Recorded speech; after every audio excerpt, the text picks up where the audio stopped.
Yeah, good morning, praise God.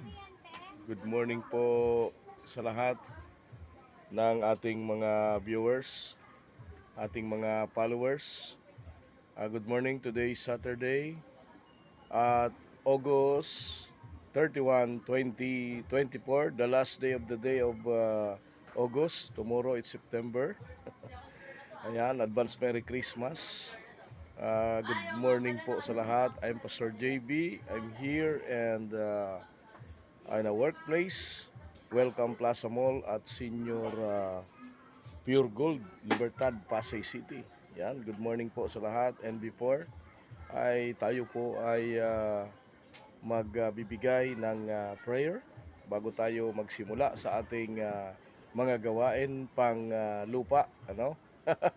Mga gawaing panlupa, ibig sabihin pag-work, no? Pagtatrabaho, no? Para masarap yung ating trabaho, no? And before the seek ye first the kingdom of God and righteousness, and all these things shall be added unto you. Unahin natin ang kaluwalhatian at kaharian ng Panginoon, no? Alam mo, pag inuna mo ang kaharian ng Diyos ay hindi ka mangangamba, no? Kasi yung mga blessing ng Panginoon, yung kanyang favor sa kalangitan ay talagang ibibigay niya sa iyo kung siyempre may kung ikaw ay maniniwala, no? And before, please follow, like and share, no? Mga kaibigan, huwag niyo pong kalimutang i-share ang ating pong video kapag nakarating na po sa inyong platform, no? Ang ating YouTube channel, Joel Brazal, ang ating TikTok, Reel, Instagram, and siyempre po ang ating pong JB Wellness Blind Massage located at Senior Pure Gold, Welcome Plaza Mall at Libertad, Pasay City. Telephone number 0949-410-0259. Ulitin ko lang po, 0949-410-0259. JB Wellness Massage, JB Wellness Blind Massage sa ating pong website ay makikita po sa ating pong Google Map, no? JB Wellness Blind Massage located at Senior Pure Gold, Libertad, Pasay City. So madali po ninyong makita ito, mga kaibigan. Ayan. At sa ating pong pagsisimula ay ating pong buksan ang ating pong mga Biblia. Kung kayo po ay may hawak na Biblia, sa Malakay chapter 3 verse 8, sabi po dito, no? Mamaya po yung aking pagbati. Sabi po dito, ninanakawan baga ng tao ang Diyos, sapagkat kayo'y sumpa ng sumpa dahil ako'y inyong ninanakawan. Sa makatuwid bagay ang Good buong morning, guys. Bansa. No, so sabi po dito sa Malakay 3:8, mga kaibigan, ano. So yung pagnanakaw pala, no? Yung pagnanakaw hindi lang pala yan sa ikaw ay talagang magnanakaw, no? Merong pagnanakaw ng oras, no, sa trabaho, yung tinatawag na undertime, yun po yung pagnanakaw. No, yung hindi tayo nagsiseryoso sa ating mga trabaho. Pagnanakaw sa kaba ng bayan, yun, isa po yun sa mga ano, no. So nandito na yung kaibigan ko. Ano pa ba yung mga isa pang uri ng pagnanakaw? Pagnanakaw or pagnanakaw sa yan, yung sa relasyon, pagnanakaw din yun. Di ba? Kapag ka, ayan, o yan, may nag-react. Yun, pagnanakaw din yun. So, marami pong uri ng pagnanakaw. Ngayon, paano ba natin masasawata ang mga uri ng pagnanakaw? So, sabi dito, ninanakawan baga ng tao ang Diyos sapagkat kayo'y sumpa ng sumpa dahil ako'y inyong ninanakawan sa makatuwid bagay ang buong bansa. Alam niyo po yung tinatawag na corruption ay talagang talamak, no? Yung mga korupsyon na nangyayari sa bansa natin, kaya you need to pray na ang ating talagang bansa ay kailangan nating kailangan nating ipanalangin, no? Kailangan nating ipag-pray talaga ang buong bansa, no? At hindi lang po 'yan, maging sa mga company, sabi ko nga yung pagnanakaw ng oras mo sa trabaho. Meron akong kaibigan dito, no, hindi ko nababanggitin kung saang company. Alam niyo po, napakasipag niya, no. Kahit 2 minuto na lang na siya'y uuwi na hindi pa siya aalis kasi mayroon siyang pagpapahalaga sa trabaho. No, sabi ko nga, kung ako yung manager mo ay bibigyan kita ng promotion, no? Talagang matindi siya sa kanyang responsibilidad, no, talagang grabe, no, kahit may bagyo, kahit ano, talagang dedicated siya sa kanyang trabaho. So ganun dapat ang mga talagang nagmamahal, hindi lang sa ano, hindi lang sa kanyang sarili, kundi sa kanyang pinaglilingkurang company, no? And in behalf of corruption, alam niyo po yung corruption hindi lang sa mga taong gobyerno, no?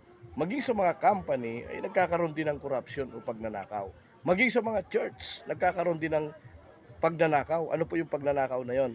Yung hindi mo pagbigay ng inyong tinatawag na ikasampung bahagi. So mamaya tatalakayin natin yan. No? Sabi po dito, sa makatuwid bagay ang buong bansa. Verse 9, sabi dito, dalhin ninyo ang inyong ikasampung bahagi sa kamalig upang magkaroon ng pagkain sa aking tahanan. And the verse 10 sabi dito, gawin ninyo ito at bubuksan ko ang durungawan sa langit at ibubuhos ang pagpapalang walang silid na kalalagyan. So alam niyo po yung tithes sa mga churches, no. Ito ho ay before na dumating ang ating pong Panginoong Jesucristo. Ito po ay naging batas na sa panahon ni Moises. So marami ditong, no, mayroon pa silang comparison, like Leviticus. Alam mo, kung gusto mong pagpalain ka ng Panginoon, kung gusto mong ikaw ay pagpalain ng Diyos, kailangan ikaw ay maging obedient sa pinagagawa ng Diyos sa iyo. No? So ito po yung napakalaking favor na kailangan ikaw ay submit, no? Submit, ikaw ay sumusunod sa pinag-uutos ng Biblia, ikaw ay sumusunod sa pinag-uutos ng Panginoon. Kung gusto mo, ikaw ay pagpalain ng kumpanya mo, ikaw ay maging obedient sa pinagagawa ng Panginoon sa iyo. No, sabi dito, sa verse 10, sabi dito, bubuksan ko ang durungawan sa langit upang ibuhos, no, ang pagpapala. O, di ba? Nasiksik, liglig at umaapaw at walang silid na kalalagyan. So grabe, no? Alam mo ang bansa natin. Ang bansa natin, no, mga kaibigan, ang bansa natin, kung magiging obedient tayo at kung tayo ay sumusunod, mga kaibigan, ay tayo ay kanyang pagpapalain. No? Grabe, di ba? Kasi alam mo dito sa Pilipinas, maraming mga tao na mapanalanginin. Maraming mga tao na mga dedicated o mga tinatawag nating mga deboto, no? But tandaan po natin, napakahalaga na tayo ay maging obedient sa Panginoon. Napakahalaga na tayo ay sumusunod sa kaharian ng Diyos. Napakahalaga na tayo ay tumatalima sa nais ng Panginoon. So sabi dito, kung gusto mong pagpalain ka ng Panginoon, ikaw ay maging obedience. No? Ikaw ay sumunod sa nais ng Diyos at ikaw ay kanyang pagpapalain. No? Alam mo yung mga church na talagang pinagpapala, no? Yung talagang no, hindi ka na kailangan maghanap ng mga sponsor, hindi ka na kailangan maghanap ng mismong mga miyembro na ang talagang gumagawa nun, no? Mayroong ibang church like sa Baptist Church, no, talagang grabe yung mga member nila. Talagang makita mo kung paano sila magkaisa, no? Walang mga sponsor 'yan, pero matindi kung paano sila magkaisa. Yung INC, no? Kung paano sila magkaisa, ganun po, no? Ganun din sana sa mga born again Christian. Dapat tayo po ay obedient sa pinagagawa ng Panginoon, no? Sabi dito, sapagkat kayo sumpa ng sumpa, sapagkat ako inyong ninanakawan, makatuwid bagay ang buong bansa. So, kailangan, we need to pray na ang ating country, mawala yung mga corruption, mawala yung mga magnanakaw, mawala yung mga nag-undertime sa trabaho. Kasi alam nyo po, minsan hindi natin pwedeng sisihin yung gobyerno kung bakit lumalala ang korupsyon. Minsan, pwede rin po tayong sisihin kasi tayo po ay meron ding kapabayaan. Ano po yung kapabayaan?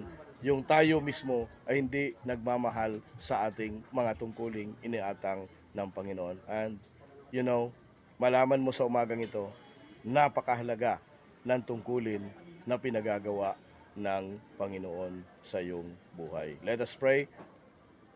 Father, we thank you, Lord, this morning. Salamat po, Panginoon, sa aming pong mga buhay. Kami po ay dumudulog at lumalapit sa iyo, Father. Salamat po at patuloy ka naming tinataas. Ikaw ang patuloy na mahayag sa aming pong mga buhay. At dalangin po namin, Panginoon, dumudulog po kami, humingi ng kapatawaran, ano man po ang aming pong mga nagawa sa aming kapwa-tao. Lord, patawarin mo po kami. And Father God, I pray sa aming pong minamahal na bansang Pilipinas, marami pong mga issues, marami pong mga pangyayari, maraming mga kalamidad na dinaranas kami like mga diseases.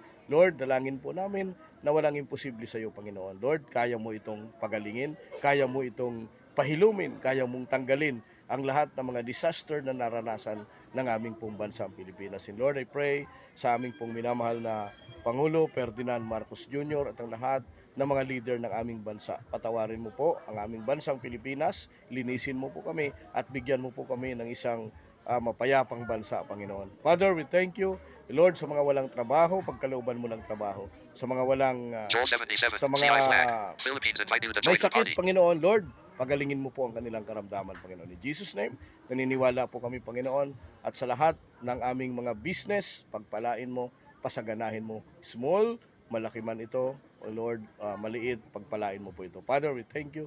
Pinagkakatiwala po namin sa iyo ang aming pong buhay, nasaan man po kami. Lord, ikaw po ang patuloy na mag-ingat sa amin. Marami po salamat. Ito po ang aming samot dalangin sa pangalan ni Jesus na aming pagkapagligtas. Amen and Amen. Okay, good morning po. And tomorrow is a Lord's Day. Yan, good morning po sa lahat. Please like and share and subscribe to my YouTube channel, Joel Brazal, and sa ating pong JB Wellness Blind Massage. Pasyalan nyo po kami, located at Senior Pure Gold, Libertad, Pasay City, 2nd floor, Welcome Plaza Mall. Cellphone number 0949-410-0259. Yan po ang ating hotline text na pwede po ninyong i-text, mga kaibigan. Patuloy po tayo mag-ingat and yon, meron tayong mga binabantayang weather disturbance.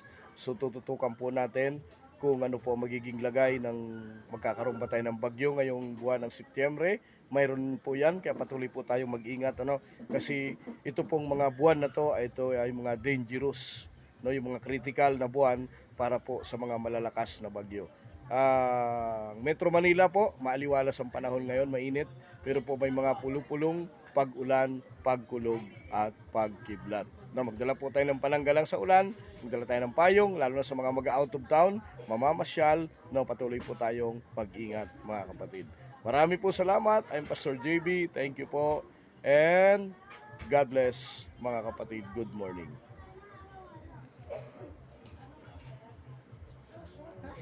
Back button.